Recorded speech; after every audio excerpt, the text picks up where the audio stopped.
welcome back to Big Head Car Reviews, where today you join me for episode 3 of my Hot Super Mini series. Now, you already have seen from the title that today I'm going to be reviewing the brand new Suzuki Swift Sport. This car has kindly been lent to me for 3 days by John Banks Suzuki in Bury St Edmunds. The guys down there are awesome and fantastic. I'll leave all the details to the website in the description for this video. So, without further ado, let's crack on. If you are new to the channel, I'll quickly explain how I review my cars. I review them over 5 different categories: performance, price, practicality, running costs, and then exterior looks, feel, quality, all those sort of things. Again, if you are new, I've reviewed 2 cars already. I've reviewed the Audi S1, which sort of sits at the top end in terms of price for a Hot Super Mini. I then reviewed the brand new Mini Cooper S, which sort of sits in the middle in terms of price point. And now, of course, the Suzuki Swift Sport, which in terms of price sort of sits at the lower end. So a nice varied approach to begin the channel with. Now, I always forget to say this, so I'm going to say it now. Please like and subscribe to the channel, especially subscribe. It really helps me out and it doesn't cost you anything at all. So, business as usual. The next time you see me, we're going to be in the car. And did I mention, it's yellow. So let's get this video started then by talking about this car's price. It costs, brand new on the road, £18,499. But John Banks Suzuki in Bury St Edmunds don't need to pay that. They're going to give you £1,000 off this car, so £17,499. But enough of the cash price. Let's talk about a PCP deal. Same parameters apply as my other videos. 48-month agreement, 10,000 miles per annum, and no cash deposit going in from yourself whatsoever. This car comes out at £298 per current a month. Now, I hear a slight gasp from the audience, and that's because you can get the Mini Cooper S for pretty much the same price. But let me just justify it to you and talk you through some of the options you get on this car as standard that you have to pay extra for on the Mini Cooper S. We've got adaptive cruise control with lane departure warning. More on that later. We've got satellite navigation, Apple CarPlay, climate control, a reversing camera. I could go on and on and on. So, if you're not a brand snob, then I think I'd give this car out of 10 for price. 7 out of 10. Not bad, Suzuki. Right, performance then. We'll do the facts and figures first. This car has 140 brake horsepower, 0 to 68 seconds, and a top speed of 130 miles an hour. So, let's talk about the elephant in the room, the 140 brake horsepower. A lot of you will be saying, that's 50 less than the Mini Cooper S. Yes, it is. That's an awful lot less than the Audi S1. Yes, it is. But trust me, you do not need any more power than this car has got, because it is quick. This car does not need any more power, and that is because it only weighs 975 kilograms. That's 200 kilos less than the Mini Cooper S, and it's also 300 kilograms less than the Audi S1. This is a quick car. Yes, people are saying, my mum's 3 Series diesel does it quicker than that. Yes, it may well do, but trust me, this is more fun to drive, and this feels quicker because of that weight. 975 kilograms. I think I weigh nearly 975 kilograms. That is such a light car, this. And what I'm going to do now is I'm going to give you a little bit of a taste, you liked it last time, of a 0 to 60 run. See you in a sec. 60, here we go.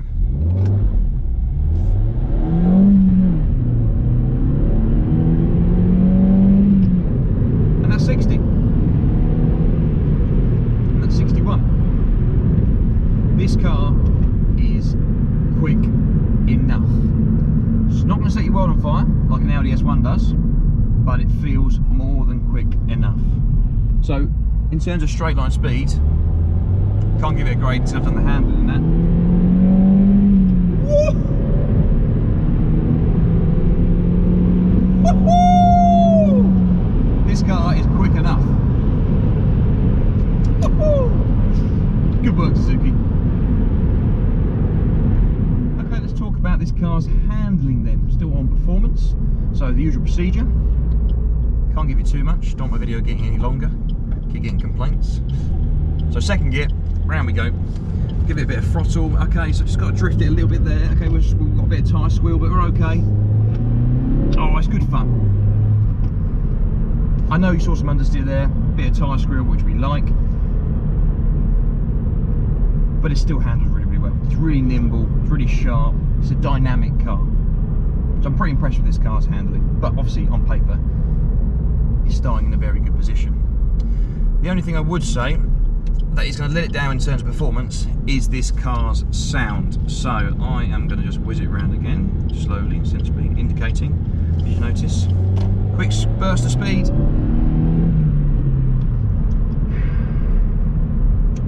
So this car doesn't have any artificial sound coming through, and I'm not a massive fan of that. But actually, I think this car needs it. It needs to remind me that I'm in a hot Super Mini. So I want it to shout at me and be loud, but it isn't. So I have to mark it down slightly there. But overall, the score I'm going to give this car for performance, weighing all these options up, I think I'm going to give it, because it is so much down on power, despite it not needing it, I don't think I can give it any more than a 7.5 out of 10. Not bad, Suzuki. Okay, so that moves me on lovely to this car's running costs, and oh my goodness, they are shocking, but shocking in an unbelievably good way. I took this car on a run this morning, about 50 miles in total, down dual carriageway. Cruise control set to 70 mile an hour, and use a little bit of fuel economy with cruise control, and I averaged 48.5 miles per gallon. 48.5 in a hot Super Mini. That's ridiculous. Since then, I've been driving this car spiritedly, but within the speed limits, and I'm still averaging 40.2 miles per gallon. 40.2. I didn't think that was even possible for a hot Super Mini to be able to average that sort of miles per gallon. That's ridiculous. What I mentioned in another video was that these Super Minis have to do everything. They have to give you the performance, they have to put a smile on your face, but they also have to return fuel economy. And this one does it in an absolute abundance. I cannot believe the figures that I'm looking at. It must have something to do, obviously, with the weight, just weighing in at 975 kilograms. Oh, it's so impressive. If I'm giving this a rating out of 10, I want to give it a 10. 40.5. Average. 48 on a run. You'll be able to get more than that. I'm not driving it sensibly in any way. I'm giving this a 9.5 out of 10. Great work, Suzuki. Right, time for this car's interior. Let me shut the door. Right, okay. Gonna whiz through it. Squared off steering wheel. Yes, please. 15,004 buttons on the steering wheel. Don't care, really easy to use. So much kit is standard in this car. Can't tell you how much it is. And the cruise control, I'll come back to you. This display, very nice, lots of reds like that, sport, and yes, you can change this. That is currently reading my boost. Go through a couple of other displays. Still averaging 38 miles per gallon. Still, unreal stuff. Moving on, some other bits in here. Motion, I can actually measure my G. That's what you want in these sort of cars, torque and power. Yes, we like that a lot. All Super Minis, hot Super Minis, should have that. Right, moving on to the centre console. Before we do that, actually, obviously, being Suzuki, you can't have everything, and there are some hard plastics in here, but if you can forgive those, this interior is a really nice place to be. Right, talking about standard equipment. Apple CarPlay is standard on this car. I've sort of left that notification there just so you know how popular I am. Does that say 11? I think it says 11. Anyway, nice big screen, that's cracking. Obviously, you don't even need navigation because you've got your maps, but you do actually get to have a standard on the car anyway. And if you look down here, we've got climate control. This is all digital, very nice, again as standard. More red sort of carbon fibre, fake carbon fibre, but we like that a lot. More around the door seals here as well. And then finally for the interior, oh yes, we've got proper sports seats, bucket seats. I like these a lot. Yes, they are a bit, I won't say the word, chavvy, oh, I said it. But these red this red sort of like stitching here works really nicely. Sort of the red in the seat, and they hold you in perfectly. Much better than what they do on the Mini, and of course much better than what they do on the Audi S1. So in terms of interior, I am properly impressed. And remember, I'm going to come back to the cruise control. Good work, Suzuki. Okay then, exterior of this car. I think it looks fantastic, but the reason I think it looks fantastic is because it's in yellow. And when you think of a yellow car, you simply think Porsche, Ferrari, Lamborghini, and now of course Suzuki. The reason yellow works so well is because what you have is you have this real carbon fibre.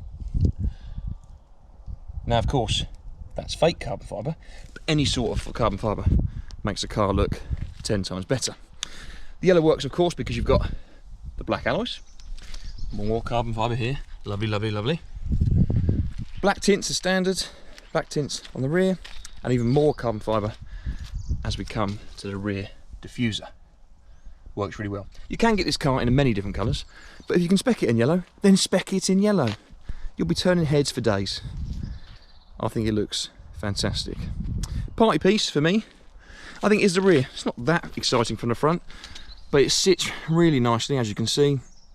The twin exhaust works really well, and if you look down the side here, we have got some flare wheel arches as well, which just suggests to passers-by that you've got a hot car.